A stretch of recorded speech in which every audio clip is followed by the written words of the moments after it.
Good evening. Thank you for joining us for the 2020 Celebrating 2019 Washington APCO NINA Awards Banquet. Virtually. It's not quite the Oscars, but it's close. Come along with me as we travel across the state of Washington and celebrate the winners from 2019. It's a little bit different. And as you watch this, you may be doing so in your pajamas. You may be doing so with your dog, cat, hamster, guinea pig by your side. Or perhaps you've invited some friends and family, not more than 5, over to watch this with you. At any rate, thank you for being here. And come along as we celebrate some folks across the state of Washington and the work they do in 911. So we took this award show on the road with an Ed McMahon Publishers Clearinghouse approach. So watch your mail for the envelope with my picture. And for those of you who may be saying, who's Ed McMahon? Look him up. Google. And I feel a little bit older. Our telecommunicator of the year for sustained performance is Connie Tolson out of Valleycom.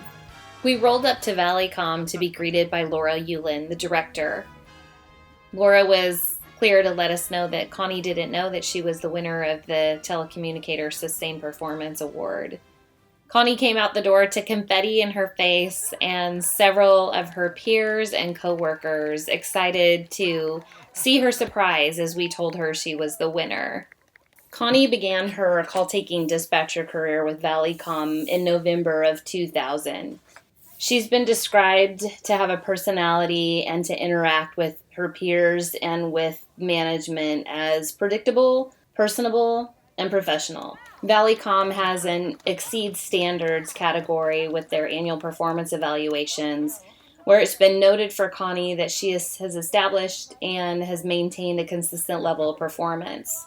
She demonstrates flexibility in her attitude with every shift that she works, with the call volume that occurs, how she manages and prioritizes incidents, and how she also trains, evaluates, and works through overtime assignments that she's given through supervisors. Connie is described as a trainer who's deeply involved in delivering and maintaining the training program. While she offers in-depth knowledge of the call processing standard operating procedures, she also develops interest and relationship with her trainees that makes them feel important, invested in, and part of the team as they go through training. Connie volunteered to be on the team that evaluates and selected Valleycom's new CAD system. She stayed with the process that spanned over several years, and her knowledge and experience made her a subject matter expert. And as many of you know, when you change a CAD system, a phone system, those changes can be met with cynicism, opposition, and definitely unopened arms. She didn't waver in her enthusiasm as they moved forward with the change. Connie has many listed accomplishments that were in her nomination, and Connie has portrayed the kind of call taker dispatcher that we would want every new recruit to display in their tenure in any of our agencies. Connie, congratulations for the 2020 Washington APCO NINA Telecommunicator Sustained Performance Award. You've earned it. I'm very surprised. We then headed northbound on I-5, northbound to Seattle Police Department, their 911 center. And this is where we get to congratulate and celebrate with Seattle 911's swing shift team that worked on March 27, 2019. For they have earned themselves the 2019 Washington APCO NINA Critical Incident Team Award. It was on March 27, 2019, around 1600s, where their call center received the first call regarding a male subject who was reportedly shooting a gun outside in the road directly toward a metro bus. Lincoln Sector, possible shooting, Sandpoint Way Northeast 115th Street. We have a male running with a gun and someone saw him shooting at something. Sandpoint Way Northeast 115th Street, follow up on north. The comm center received multiple calls from witnesses reporting seeing the suspect firing a weapon. Apparently there's a white male in his 30s. He's shooting in the direction of a metro bus. White male, 6'3", neon green shirt. It spanned over 3 separate crime scenes.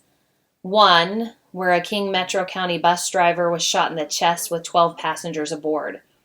Despite his injuries, he was able to drive the bus away from the scene to a safe location. There was a 56-year-old female who was shot and injured in what appeared to be an attempted carjacking. And now the suspect's possibly carjacking somebody out of a Prius. It's going to be a red Toyota Prius 120 in Sandpoint.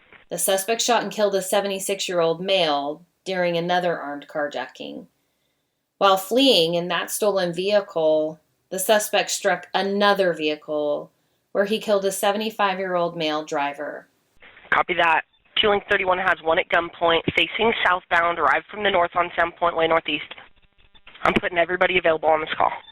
The suspect was finally taken into custody by the Seattle Police Department. This was an active shooter incident, high profile, involving a Metro bus in the heart of downtown Seattle, 3 crime scenes established from one shooter, and the call takers and dispatchers that worked this event had to work together not only for these incidents that had happened, as well as just the regular comings and goings of 911 call traffic that comes in daily. It's at this moment I'd like to recognize all of the team members involved. Joel Esparza, Communications Dispatcher 3. Kyla Gibson, Communications Supervisor. Ashley Shager, Communications Supervisor. Thomas Coonrat, Communications Dispatcher 3. Jen Nick, Communications Dispatcher 3. Kristen Frederick, Communications Dispatcher 1. Julie Hun, Communications Dispatcher 1. Sue Anderson, Communications Dispatcher 1. Cheryl Palu, Communications Dispatcher 2. Megan Morocco Spearman, Communications Dispatcher 2. Cherie Thomas, Communications Dispatcher 2. Emily Seekins, Communications Dispatcher 1. Chelsea Rigger, Communications Dispatcher 1. Catriana Hernandez, Communications Dispatcher 1. Tracy McColacy, Communications Dispatcher 1. Raja Collins, Communications Dispatcher 1. And last but not least, Michaela McLean, Communications Dispatcher 2. Seattle 911, congratulations for your work on March 27th, 2019. We departed from Seattle Police, their 911 center, made our way through downtown Seattle to the pier, where we hopped on a ferry and left the beautiful cityscape of Seattle, Washington, passing Bainbridge Island and its lovely scape of homes, made our way to Bremerton, home of Kitsap 911, home to Chad Bennett, Technician of the Year for 2019. Chad has been in communications for about 30 years. Congratulations, Chad.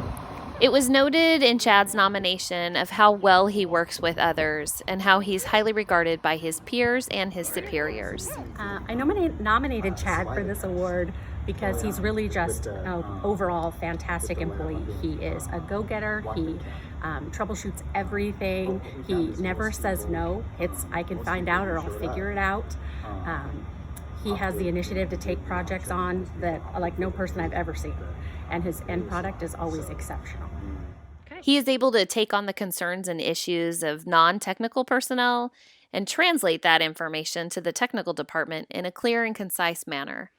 And for any of you in this field, you know that having somebody in the tech department that's able to translate dispatchees into technical work and skill set is someone to be treasured in your agency. Chad, congratulations to you for your unparalleled work ethic, your attention to detail, your thoughtfulness of people, the task, and what needs to be done. Do you have anything you want to say? Yeah, usually you have to make a speech. Thank you.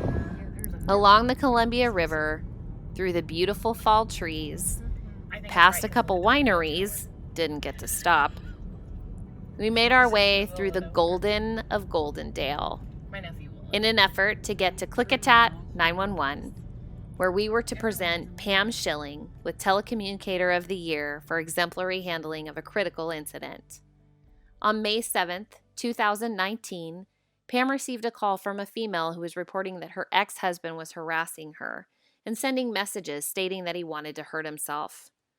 Further questioning led Pam to be able to recognize that the suicidal ideation was of a bigger concern than ongoing harassment to the female that called in. Once she gathered information, including the address and phone number of the male subject, county units were dispatched to his address. Pam was then able to contact the subject and confirm that he was indeed contemplating suicide and that he was holding a gun to himself when he answered her call. Pam was able to establish a bond with the caller. She ended up speaking to him for over an hour before the first unit reached his house, and Goldendale's pretty spread out. Klickitat County is even more spread out, and it takes a long time for units to reach locations as they run from place to place. Once units arrived, Pam continued to be on the phone with the subject. Eventually, she was able to introduce a negotiator to him. She remained on a three-way call between herself, the negotiator, and the subject of interest, and she was instrumental messaging the negotiator and filling in the gaps where information wasn't able to be obtained that she had gathered earlier in the call. Negotiations failed due to the subject's intoxication level. It was evident that he was taking a different tone with the male negotiator, where he became angry, belligerent, and then he hung up. Pam was asked to reestablish a connection between the male subject. He wasn't able to talk to the officer and didn't want to. Pam made the call, established a rapport, calmed the subject down, and basically convinced him to speak to the negotiator once again. This event lasted over 5 hours. The call resulted into this subject being taken into protective custody. Pam was instrumental in saving this man's life. Pam, congratulations on being Telecommunicator of the Year for exemplary handling of a critical incident. You and your partner who were working in your small call center were able to not only help this citizen, but take care of all the other traffic coming in at the same time. Your attention to relationship, your calm demeanor, your professionalism, and your skill led to a positive outcome for this individual. You should be proud, as well as your agency should be proud to have you. Congratulations. This concludes the Washington APCO NENA Virtual 2019 Awards Banquet. Thank you so much for joining us. And while 2020 still has a few more days in it to offer us some added extras, I'm sure that many of you have lots of material for your staff for next year's nominees. So I expect to see those rolling in after the first of the year, and we'll publish an announcement letting you know when nominations are open. I know that this year's been a little bit funny and awkward with these, but we'll get to it. In addition, we're adding 2 nomination categories for your staff, for Supervisor of the Year as well as Training Officer of the Year. And we'll provide the credentials and requirements around those nominations in the packet that goes out. So be on the lookout for those and nominate your people. It's important to recognize and call attention to the good work that's being done locally in your centers, as well as to publicize across the state. So thank you very much to those who nominated your staff, and you'll see all of the nominees in the credits of this video. Thank you for joining us. Have a great Thanksgiving and a wonderful Christmas.